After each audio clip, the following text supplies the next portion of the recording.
Study for success में आपका स्वागत है। हमारे चैनल को लाइक शेयर सब्सक्राइब जरूर करें। निश्चित ही हमारे चैनल से आपको मदद मिलेगी।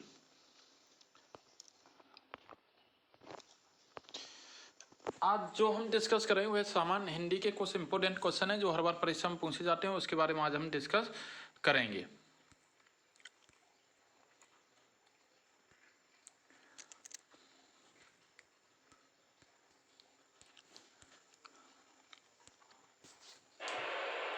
पहला क्वेश्चन कह रहा है चौपाई संधि के प्रत्येक चरण में कितनी मात्राएं होती हैं। अगर चौपाई संधि की बात की जाए तो उसके 24 होती हैं या 11 होती हैं। 24, 11, 16 या 13 मात्राएं होती हैं। अगर इसकी बात की जाए तो चौपाई संधि में कुल 16 मात्राएं होती हैं। तो इसका जो करेक्ट आंसर हो जाएगा वह option number C is correct answer हो जाएगा। तेरी बरसीने बरसीने खनन के पंक्ति में कौन सा अलंकार है। कि तेरी बरसीने बरसीने खनन में कौन से पंक्ति का अलंकार है। अगर यमक अलंकार, रूपक अलंकार, अनुप्रास अलंकार या श्लेष अलंकार। अगर इस अलंकार की अगर बात की जाए तो इसमें कौन सा अलंकार है, यमक अलंकार है। Option number 1 is correct answer.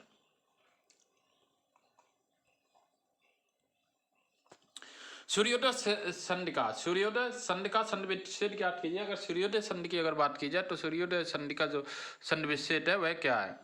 तो सूर्योदय का जो संधि विच्छेद है वह सूर्यधनुदय, सूर्यधनुदय, सूर्यधनुदय, सूर्यास्त धनुदय उदय या सूर्य धनुदय। तो इसका जो करेक्ट आंसर हो जाएगा वह हो जाएगा option number B is correct answer, यानी सूर्य धनु उदय यानी सूर्योदय का जो करेक्ट आंसर हो जाएगा वह क्या हो जाएगा, option number B is correct answer. अगला कह रहा है क्वेश्चन नंबर 4 कह रहा है कि यथाशक्ति समाज में कौन सा समाज है। अगर समाज की बात की जाए तत्पुरुष समाज है या दुख समाज है या कर्मधारय समाज है या अव्ययभाव समाज है। तो इसका जो करेक्ट आंसर हो जाएगा वह क्या हो जाएगा, option number 4 is correct answer, क्योंकि अव्ययी भाव समाज हो जाएगा। Option number 4 is correct answer. इनमें से कौन सा तत्व मधुप भ्रमर, इनमें कौन सा शब्द तत्वव है। मधुप है, भ्रमर है, भामरा है या मधुकर है। अगर इसमें कौन से तत्वव की बात की जाए तो तत्वव इसमें जो करेक्ट आंसर हो जाएगा क्या हो जाएगा, भमरा हो जाएगा। Option number C is correct answer हो जाएगा इसका। अगला क्वेश्चन कह रहा है मुंडरी का तत्सम रूप क्या होगा। अगर मुंडरी के तत्सम रूप की बात की जाए तो इसका मुंडरी होगा, मुंड्रिका होगा, मुंडरी होगा या मुंड्रिका होगा। तो इसका जो करेक्ट आंसर हो जाएगा वह क्या हो जाएगा, मुंड्रिका हो जाएगा, यानी option number B is correct answer इसका हो जाएगा। निम्नलिखित में से कौन सा निबंध हजारी प्रसाद द्विवेदी का नहीं है। अब इसमें यह पूछा गया कि कौन सा निबंध हजारी प्रसाद द्विवेदी का नहीं है, व्रत और विकास का या अशोक के फूल का या कुटज या विचार प्रवेश का। तो इसका जो करेक्ट आंसर हो जाएगा वह हो जाएगा व्रत और विकास, यानी व्रत और विकास यानी इनके हजारी प्रसाद द्विवेदी का कोई निबंध नहीं है। तो option number A is correct answer. अगला क्वेश्चन कह रहा है परमार रासो किसके द्वारा रचित किया गया। अगर परमार रासो की बात की जाए नल सिंह के द्वारा, नरपत नल्हा के द्वारा, जगनिक के द्वारा या चंद्र बरदाई के द्वारा। तो इसका जो करेक्ट आंसर हो जाएगा वह क्या हो जाएगा, option number C is correct answer हो जाएगा, जगनिक के द्वारा। दुल्हन गामहु मंगलाचार हम घर आए राजा राम भरतारी है किसकी पंक्ति है। तुलसीदास की है, सूरदास की है या रैदास की है या कबीरदास जी की है। तो यह जो पंक्ति है वह किसकी है, कबीरदास जी की है। तो option number D is correct answer हो जाएगा। मृगावती किसकी रचना है। अब यहाँ पर यह पूछा गया कि मृगावती जो रचना है वह किसकी है, कुटवन की है, उस्मान की है, मत्सन की है या जायसी की है। तो जो कुटवन अगर पूछा जाए कि मृगावती जो रचना है वह किसकी है, कुटवन की है। तो option number A is correct answer हो जाएगा। घनानंद किस युग के कवि को माना जाता है। अब यहाँ पर यह पूछा गया कि घनानंद किस युग का कवि माना जाता है, आदिकाल का, भक्त काल का, रीत काल का या वातरंत काल का। तो जो घनानंद जो कवि माना जाता है वह कब का माना जाता है, रीत काल का माना जाता है। तो option C is correct answer. निम्नलिखित में से शुद्ध वर्तनी वाला शब्द कौन सा, आशीर्वाद है, आशीर्वाद है या आशीर्वाद है या आशीर्वाद है। तो इसका जो करेक्ट आंसर हो जाए वह क्या हो जाए, option number B is correct answer, option number A is correct answer, आशीर्वाद। को के किस कारक को चिन्ह का बोध करता है, कर्ता कारक का, कर्म कारक का या कारक कारक का या संप्रदान कारक का। इसकी लास्ट वाली जो कारक वाली वीडियो थी उसमें मैंने आपको बताया था कि एक शॉर्ट ट्रिक क्या बताई थी, कर्ता ने कर्म को कर से के द्वारा संप्रदान के लिए अपादान से अलग के अर्थ में संबंध का की के रा री रे अधिकरण में पर संबोधन हे हरे और हो का संबंध बताया था। तो उसी के रिकॉर्डिंग अगर ये इसको पूछा जाए कि किसके कारण में कर्ता, तो इसका जो करेक्ट आंसर हो जाएगा वह क्या हो जाएगा, तेरे का भी कि कर्ता ने कर्म को, तो option number B is correct answer.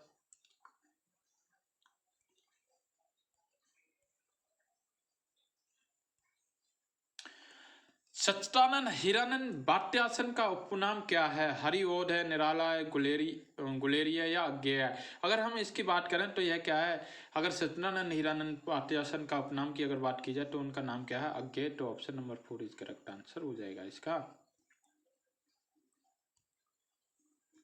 Bihari के प्रसिद्ध है, बिहारी प्रसिद्ध किस लिए? कवित, सवेया, दोहा या पद के लिए? तो बिहारी जो प्रसिद्ध है वह किसके लिए है? दोहा के लिए प्रसिद्ध है। तो option number C is correct answer. पुनर्जन्म शब्द का सही संधि विच्छेद पूछा गया है। तो पुनर्धन जन्म या पुनः धन जन्म या पुनः धन जन्म या पुनः धन आजम। तो इसका जो करेक्ट आंसर है वह क्या हो जाएगा, पुनः धन जन्म, पुनः धन जन्म, यानी option number B is correct answer.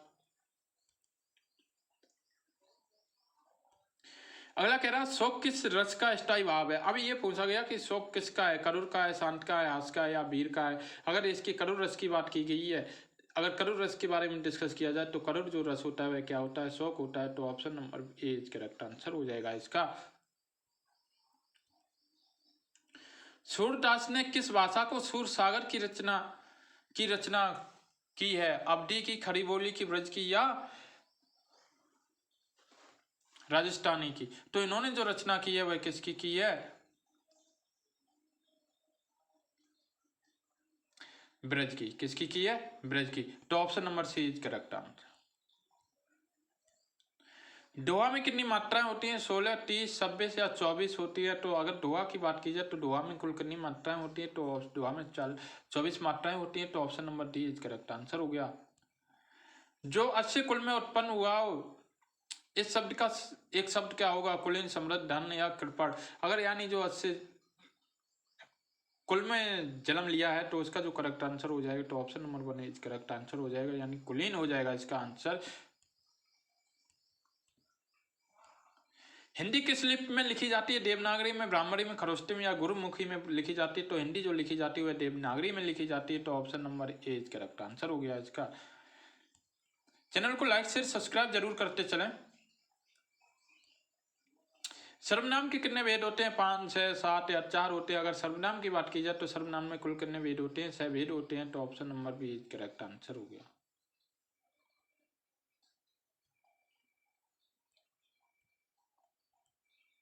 आकाश पाताल के बीच लगने वाला चिन्ह को क्या कहते हैं? अल्पविराम चिन्ह कहते हैं, विस्मयादि बोधक चिन्ह कहते हैं, योजक चिन्ह कहते हैं या उद्धृत चिन्ह कहते हैं। अगर यानी इसकी बात की जाए तो इसको क्या कहते हैं? योजक चिन्ह कहते हैं। आकाश पाताल के बीच में जो चिन्ह लगा है उसे क्या कहते हैं? योजक चिन्ह कहते हैं। यह नई सारी है, वाक्य में नई शब्द क्या है? सर्वनाम है, क्रिया है, क्रिया विशेषण है या विशेषण है? तो यानी नई साड़ी के बारे में अगर बात की जाए तो यह नई क्या है? नई विशेषण है। तो option number D is correct answer हो जाएगा। नीचे दिए गए विकल्पों में तत्सम का चयन कीजिए, दूध, शहीद, आम्र या खिड़की। अगर यानी तत्सम की अगर बात की जाए तो वह क्या हो जाएगा? आम्र हो जाएगा। तो option number C is correct answer हो जाएगा। दिए गए विकल्पों में तत्सम शब्द का चयन कीजिए, बैंक, मुंह, अमीर या अग्नि। तो यानी इसका जो चयन किया जाएगा तो वह क्या हो जाएगा? यानी अगर शुद्ध तत्सम शब्द का चयन करा है तो option number B is correct answer हो जाएगा। क्या हो जाएगा? मुंह हो जाएगा।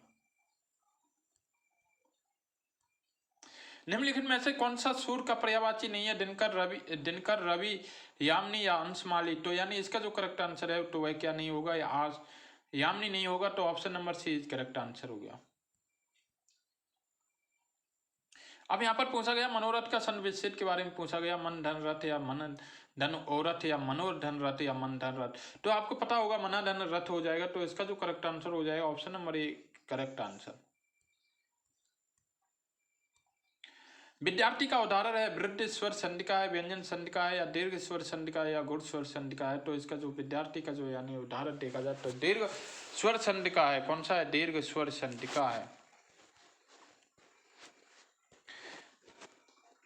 दीर्घ ब्रह्म उदाहरण है, विसर्ग संधिका है, आयात स्वर संधिका है, या यड़ स्वर संधिका है, या व्यंजन संधिका है। तो इसका जो आंसर है वह क्या हो जाएगा?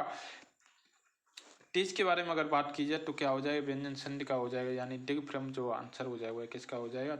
D, option number D is correct answer.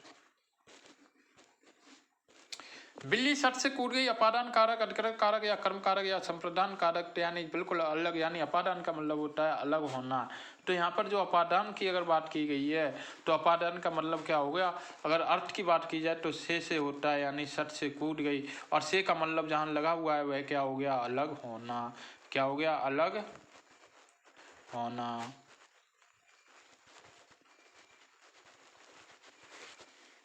अलग होना। तो यानी बिल्ली कहाँ से कूद गई? सट से कूद गई है, तो इसका कौन सा करेक्ट आंसर हो जाएगा? 31 का ए इज करेक्ट आंसर।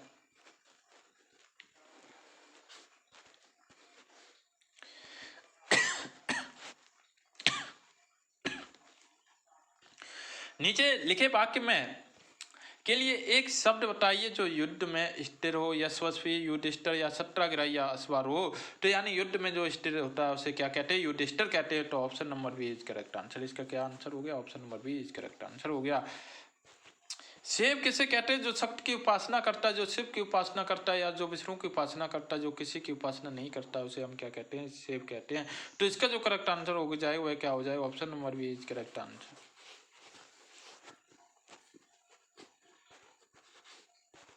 बाचाल किसे कहते हैं? जो जल्दी बोलता है, जिसकी चाल ठीक ना हो, जो चुप रहता हो, जो बहुत बोलता हो, तो यानी बाचाल किसे कहा जाता है? अगर बाचाल की बात की जाए, जो बहुत बोलता है उसे हम क्या कहते हैं? बाचाल कहते हैं। तो यानी इसका जो करेक्ट आंसर हो जाएगा वह क्या हो जाएगा? Option number D is correct answer हो जाएगा इसका। राम धीरे धीरे चलता है, इसमें धीरे धीरे क्या है? क्रिया विशेषण, क्रिया विशेषण है, या इनमें से कोई नहीं है। राम धीरे धीरे तो चलता है, तो यह क्या हो गया? क्रिया विशेषण हो गया। तो option number C is correct answer. अगले क्वेश्चन कह रहा है कि निम्नलिखित में से कुछ प्रत्येक के प्रयुक्त प्रत्यय के विकल्पों का गुमंकड़ का पूछा गया है। तो गुमंकड़ का क्या हो जाएगा? अगर बात की जाए ओड़ा, आ, कि ऊ, या अक्कड़, तो यानी इसका जो प्रत्यय की अगर बात की जाए तो क्या हो जाए? अक्कड़ हो जाए। तो option number D is correct answer. अब दिव्या का पूछा गया आ, या, आई, ई, तो इसका जो करेक्ट आंसर हो जाए वह क्या हो जाए? या हो जाएगा। विश्वक में अगर बात की जाए तो विश्वक का जो प्रत्यय हो जाए वह उक होगा, या आ होगा, उ होगा, या अक होगा। तो यानी जो इसका जो करेक्ट आंसर हो जाएगा वह क्या हो जाएगा? उ हो जाएगा। करेक्शन। इसका जो विश्वक का अगर बात की जाए तो क्या हो जाए? उक हो जाएगा। क्या हो जाए? उक। Option number A is correct answer. Option number A is correct answer इसका हो गया।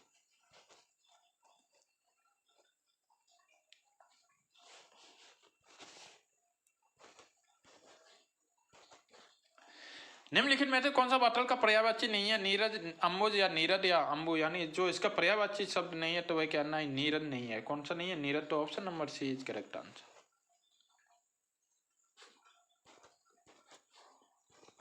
इंद्रियों को जुटने वाले को क्या कहा जाता है? दूरदर्शी, जितेंद्रिय, या दंडजित, या कुशार्ग वृत्त। तो इंद्रियों को जो जीतने वाला होता है उसे हम क्या कहते हैं? जितेंद्रिय कहते हैं। तो option number B is correct answer. Channel को लाइक शेयर सब्सक्राइब जरूर करें। निम्नलिखित में से किस वर्ग के सभी शब्द का पर्याय नहीं होता है? अचल, नल, गिर, सुर, देव, अंबर, तरंगड़ी, तटनी, सरता, अस, कृपाण, शुरुका। तो यानी जो इसका करेक्ट आंसर की अगर बात की जाए तो option number D is correct answer. अस, कृपाण, शुरुका। तो option number D is correct answer. निम्नलिखित में से आकाश का पर्यायवाची व्योम, विलोम, विस्तार, या विपिन, यानी अगर इसकी पर्यायवाची की बात की जाए तो यानी यह क्या हो जाए? Option number A is correct answer. क्या हो जाएगा? व्योम हो जाएगा। पर्यायवाची शब्द क्या हो जाएगा? व्योम हो जाएगा। बामा, लन्ना, कामनी, रमणी, ये सब किस शब्द के पर्यायवाची हैं? तो यानी ये पूछा गया किसके पर्यायवाची हैं? तो वस्ता, नारी, मंदांगिनी, या सरता के हैं। तो ये किसके पर्यायवाची हैं? नारी के हैं। बामा, लन्ना, कामनी, रमणी, तो ये किसके हैं? Option number B is correct. उपपत्यका शब्द के लिए उपर्युक्त वाक्यांश पर्वत के ऊपर की भूमि को कहा जाता है पर्वत की छाया को, पर्वत के नीचे की वृंद की या नृत्य की एक विद्या होती है। तो यानी जो इसका करेक्ट आंसर हो जाए वह क्या हो जाए, पर्वत की जो नीचे की भूमि होती है उसे क्या कहता है, उपत्यका कहा जाता है। तो option number C is correct answer. जानने की इच्छा रखने वाले को क्या कहते हैं, विश्वासी, सब्रग या जिज्ञासी या वाचाल कहते हैं। वाचाल तो अभी आपको बताया था कि जो बहुत ज्यादा बोलता है उसे क्या कहते हैं, वाचाल। तो ये तो होगा नहीं, ऑप्शन डी तो होगा नहीं। विश्वास, जिस पे विश्वास रखता है वो होगा नहीं। अब यहाँ पर सब्रत और जिज्ञासु रह गया है, तो इसका जो करेक्ट आंसर हो जाएगा वह क्या हो जाएगा, जिज्ञासु हो जाएगा। तो option number C is correct answer. जिसने इंद्रियों को बस में कर लिया हो उसे क्या कहते हैं, सन्यासी कहते हैं, जितेंद्र साधु या इंद्रजीत कहते हैं। तो यानी जो इसका करेक्ट आंसर होगा, जिस साइड रिपीटेड क्वेश्चन है, तो option number B is correct answer. यानी इसका जो करेक्ट आंसर हो जाएगा वह क्या हो जाएगा, बी, यानी जितेंद्रिय कहते हैं। जिसे जाना जा सके वाक्यांश में एक शब्द में, यानी अजानक, अज्ञम या अज्ञ या अशक्त, यानी जिसे जाना जा सके तो यानी उसे हम क्या कहते हैं, अज्ञ कहते हैं। तो option number C is correct.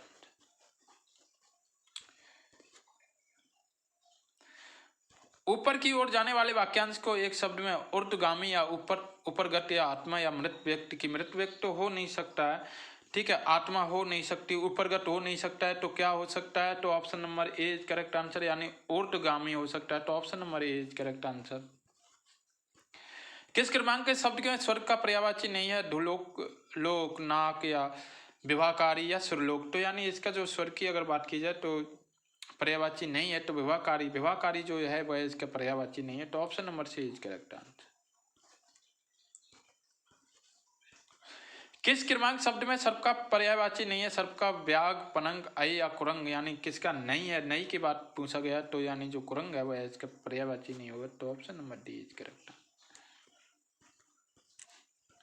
पुरोहित का उपसर्ग की अगर बात की जाए, पुर या पुरा या पुरस, यानी जो इसका उपसर्ग की अगर बात की जाए तो इसका उपसर्ग जो होगा वह पुरा होगा। तो ऑप्शन नंबर ए करेक्ट। अवनट शब्द का प्रयुक्त उपसर्ग की अगर बात की जाए तो अवनट शब्द का जो प्रयुक्त उपसर्ग की बात है वह क्या हो जाए, बी हो जाए। तो option number B is correct answer. सावधानी शब्द में प्रयुक्त प्रत्यय होता है आनी, ई, ढानी या ई होता है। तो यानी अगर ढानी की बात की जाए तो इसका जो करेक्ट आंसर हो जाएगा तो वह क्या हो जाएगा, ऑप्शन नंबर बी, यानी ई हो जाएगा। Option number B is correct answer. इनमें से कौन सा भाववाचक संज्ञा नहीं है, श्याम, पानी, नदी या बचपन, यानी भाववाचक संज्ञा के बारे में पूछा गया तो भाववाचक संज्ञा कौन सी नहीं है। ऑप्शन नंबर डी की बात की जाए तो बचपन जो है वह भाववाचक संज्ञा नहीं है, ठीक है। तो option number D is correct answer. Shiv का विशेषण क्या होता है, शिवेश होता है, शैल होता है, शैव होता है या शंकर होता है। तो यानी इसका जो बात की जाए तो वह क्या नहीं होता है, यानी शिव का जो विशेषण होता है वह क्या नहीं होता है, सी, यानी शिव नहीं होता है। तो option number C is correct answer. भूतकाल में कितने भेद होते हैं, अगर भूतकाल की बात की जाए तो भूतकाल में कुल कितने भेद होते हैं। भूतकाल में कुल 6 भेद होते हैं, यानी option number D is correct.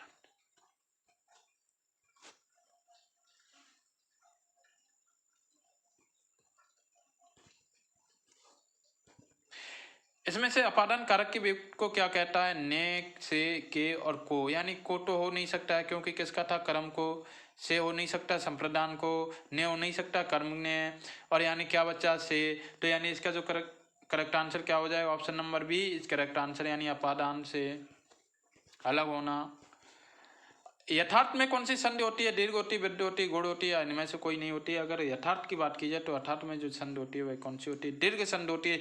यहाँ पर एक अगर ट्रिक की बात की जाए, जिसके ऊपर रा या लगा है वह कौन सी सारी दीर्घ संधि आ जाती है। तो option number A is correct answer. इसका जो करेक्ट आंसर हो जाए तो वह option number A is correct answer हो जाए। निम्नलिखित में से शब्द का चयन कीजिए, आंसू, हाथी, वर्षा या बरात का। तो यानी जो इसकी बात की जाए तो यानी जो इसका करेक्ट आंसर हो जाएगा क्या हो जाएगा, वर्षा हो जाएगा। तो option number C is correct answer. मट्टेका में कौन सी संधि होती है, अगर मट्टे की बात की जाए तो मट्टे के। तो यानी मट्टे के यानी क्या वृद्धि हुई है, देखो आप खुद देखिए, यानी क्या मात्रा में वृद्धि हुई है। तो इसका जो करेक्ट आंसर हो जाएगा वह ऑप्शन नंबर बी हो जाएगा। स्टडी फॉर सक्सेस को लाइक शेयर सब्सक्राइब जरूर करें, निश्चित ही इस चैनल से आपको मदद मिलेगी। पास में आए बेल आइकन को भी दबाएं। Thanks for watching. जय